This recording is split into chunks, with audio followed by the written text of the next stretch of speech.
ओम शांति। अभी श्राद्ध का मास चल रहा है। हमारे जो भी है जो चले गए हैं उनको बहुत ही प्यार से याद करते हैं और उन्हों के प्रति भोग लगता है। जैसे हमारे सब पूर्वज भी हैं, उन्हों के जब दिन आता है तो कैसे हम उनको प्यार से श्रद्धा से याद करके भोग उन्हों के लिए बनता है और भोग उन्हों के प्रति लगता है। दादी जब विदेश में आई तो यही सिस्टम वहाँ दादी ने सभी को कैसे सिखाया। मैं जब दादी को पहली बार मिली तो हमने देखा दादी भंडारे में खड़े होके दादी खुद भोग गरम करके प्लेट में डाल के हमको बहुत प्यार से प्लेट दिया।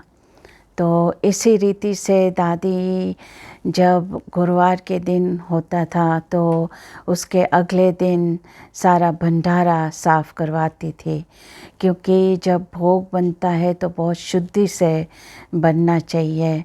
दादी खुद भंडारे में आके चक्कर लगाती थी। जब भोग बनता था भोग की थाली को देखती थी, एक एक डब्बी में क्या रखा है दादी देखती थी। जल भी होना चाहिए, फल भी होना चाहिए। और दादी को कभी पसंद नहीं था कोई कटा हुआ फल हम डब्बी में डालें। हमेशा दादी जो सीज़न का फल होता था वो साबुत फल भोग की थाली में रखवाती थी। और जब स्टेज पे भी आते थे तो दादी देखती थी कि भोग का जो रुमाल भी है बहुत सुंदर सा का रुमाल होना चाहिए। और इतना जो सीज़न का फूल भी होता है वो भी रखवाती थी। विदेश में ख़ास करके भोग के दिन पर कैंडल्स जलाते हैं और सबको मालूम है कि दादी कैंडल लाइट करती है। तो कई लोग ऐसे थे जो सुंदर सुंदर ब्यूटीफुल कैंडल्स लेके आते थे, कोई हंस की शेप में, कोई एंजल की शेप में। तो इस रीति से दादी देख के बहुत खुश होती थी और कैंडल उस समय जला के भोग पर रखती थी। गुरुवार का दिन बहुत ही स्पेशल था और ख़ास करके विदेश में गुरुवार के दिन सभी काम पे जाते हैं, सब भोग पर नहीं आ सकते हैं, इसलिए संडे को भी वहाँ भोग लगता है ताकि जो भी आसपास सेंटर वाले हैं, प्रवृत्ति वाले हैं, सब आते थे और विधि पूर्वक भोग लगता था। दादी खास ध्यान रखती थी, कभी 3 को बिठाती थी भोग लगाने के लिए, कभी 5 को भी बिठाती थी और कभी बच्चे को भी देखती थी, आगे बच्चा बैठा था तो उनको भी भोग लगाने के लिए बिठाती थी। इतना बहुत अच्छा वातावरण हो जाता था जब भोग लगता था। तो इस रीति से गीत भी बहुत प्यार से बजता था और भोग लगता था। और कभी कभी वहाँ कई लोग आते थे कि दादी आज हमारा इसका दिन है तो हमको भोग लगाना है उनके प्रति। तो दादी खास ध्यान रखवाती थी और संदेशी को भी वो संदेश देती कि आज इनके प्रति भोग लगेगा। वहाँ परिवार जब आते थे उनको आगे बिठाते थे, जिनका भोग लगने वाला था तो उनको बिठाते थे। तो बहुत ध्यान उन्हों को पर देते थे और भोग भी उसी रीति से उन्हों को खिलाते थे।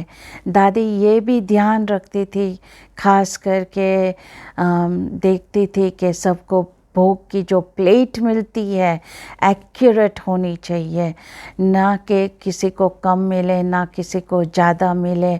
बहुत बहनों को अटेंशन खिंचवाती थी कि किसी का संकल्प नहीं चलना चाहिए कि हमको कम मिला या हमको ज़्यादा मिला। इतने तक दादी अटेंशन खिंचवाती थी। और दूसरा कि हम जहाँ भी टूर पर जाते थे, बहुत सारे टूर्स हमने दादी के साथ किया और ख़ास करके गुरुवार के दिन आते थे तो हम जब भंडारा दादी हमको ध्यान खिंचवाती थी कि बहुत प्यार से यहाँ हम भोग लगाएंगे। तो हम भंडारे में हलवा बनाने जाते थे, तो दादी खास भंडारे में आती थी देखने के लिए कि कैसा बन रहा है भोग, हलवा कैसे बन रहा है। तो दादी कभी पानी भी डलवाती थी, कभी शुगर भी डलवाती थी। तो जब जल बनता था तो दादी कहती थी कि इसमें और केसर डालो, इसमें और इलायची डालो, ताकि बहुत अच्छा भोग हलवा बने, बहुत अच्छा जल बने। तो उस विधि पूर्वक से फिर जहाँ भी देश में हम गए हैं, कभी होटल्स में, कहाँ कोई छोटा सेंटर कोई बड़ा सेंटर, तो इस विधि पूर्वक से वहाँ भोग लगवाती थी। कभी भी ऐसा नहीं हुआ कि दादी ने गुरुवार का भोग कभी मिस किया हो, चाहे कैसे भी तबीयत हो।